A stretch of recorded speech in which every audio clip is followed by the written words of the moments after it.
Welcome back. Women and children's welfare is a part of Mrs. Ebele Obiano's project, the Caring Family Enhancement Initiative. In pursuit of that vision, the Anambra State First Lady has donated a 2-bedroom bungalow to a widow, Mrs. Jacinta Ofonyelo. A borehole was also constructed for the neighborhood. It's a busy day for the wife of the Anambra State Governor, Mrs. Ebele Obiano. She starts her day by visiting Umuosita village in Oka North local government area, where her pet project is touching the lives of widows. On arrival, she is warmly welcomed by the community members, and then she commissions and hands over a 2-bedroom bungalow to Mrs. Jacinta Ofonyelo, a beneficiary of her project.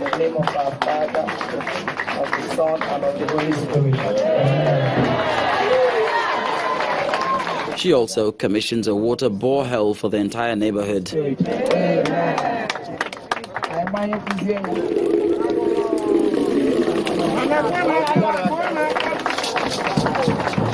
Mrs. Obiano promises that her project, the Caring Family Enhancement Initiative, will always provide succor to the helpless widows. She can allow anybody into this house, no problems at all, but it's at her own discretion.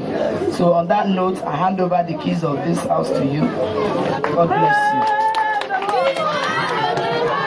The next port of call is Adaziani in Anocha local government area of the state, where Mrs. Obiano advocates improved immunization of children with a personal touch. In the Anambra State, under the administration of Chief Dr. Willie Obiano, loves humanity, and he does everything within his capacity to ensure that, they are well taken care of, health-wise, security-wise, whichever way that is good to touch human life. Mothers are advised to make use of the health facility, and Mrs. Obiano is commended for renovating over 60 primary health centers across the state. Not because of diseases and infirmities that we cannot cure, but it's because the society have not decided that their lives are worth serving.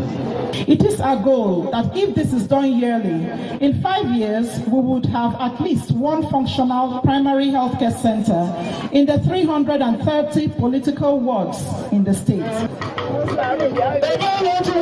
Going by the maxim, health is wealth, the governor's wife's healthcare initiatives, if sustained, may well serve as a springboard for empowering the women of Anambra State towards greater productivity.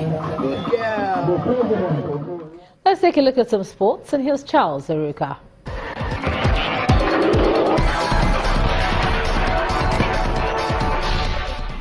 Welcome to Sports News. The Professional Golfers Association of Nigeria, PGAN, has confirmed that the qualifiers for the Actuaries Open Championships will hold in August in Ibadan, Oyo State. The PGAN said the qualifiers will also feature players from Ghana, Togo, Gambia, Cameroon and Gabon. The qualifier has a prize tag of 10 million naira. The Actuaries Open Championships are built for Mongono, Equatorial Guinea in December. And still on the African continent, the International Olympic Committee has frozen financial support to Kenya after the country's troubled Olympic Committee refused to make changes to its constitution.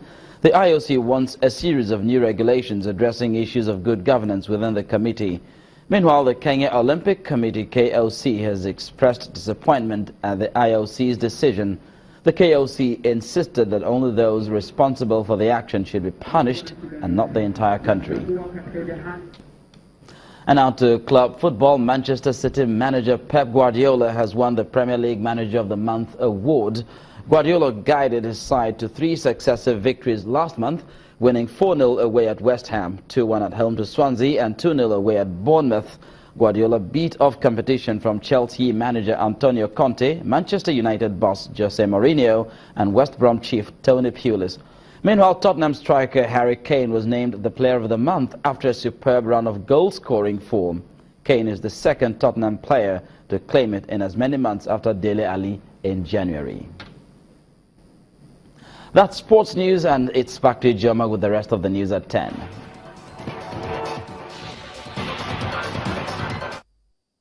Now, Park Geun-hye has been forced out of office as South Korea's president, becoming the first in the country's history of democratically elected leaders to do so. At a court today, judges unanimously upheld Parliament's decision for her impeachment. That's for her role in a corruption scandal involving her close friend. Being impeached means she's no longer under immunity to face criminal charges.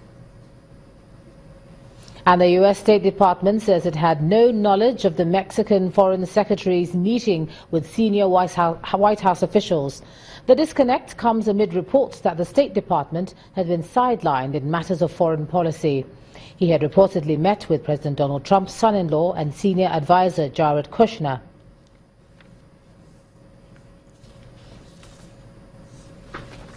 And the main news again. President Muhammadu Buhari today returned to the country after a 49-day vacation in the UK. At a reception organised for him in the First Lady's Conference Hall at the Presidential Villa, the President thanked Nigerians for their prayers, support and show of solidarity.